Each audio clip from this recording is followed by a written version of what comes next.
തരാം ഞാൻ ഇട്ട് തരാം.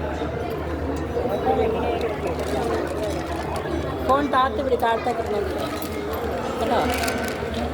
താഴത്ത് പിടി ഇങ്ങനെ. എന്നിട്ട് പൊക്കിയാലേ മൊത്തം കവറിങ് വരുന്നത്.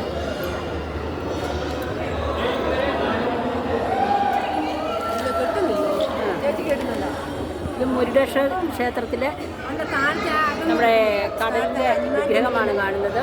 ഞങ്ങളിപ്പം 18ാം നിലയിലാണ് നിൽക്കുന്നത്. അവിടെ നിന്നുകൊണ്ടാണ് ഞങ്ങളിത് വീഡിയോ എടുത്തുകൊണ്ടിരിക്കുകയാണ്. ഞങ്ങളിത് ആ വെയിലത്ത് അവിടെ അടുത്ത് പോയി കണ്ടതാണ്. ഇനി എന്താണ് ഇവിടെ നിന്ന് കണ്ടുള്ള മാറ്റം എന്നറിയാൻ വേണ്ടിയാണ് ഞങ്ങൾ ഇവിടെ വന്നത്. കണ്ടോ, കടൽ തീരത്ത് മഹാദേവൻ കണ്ടോ.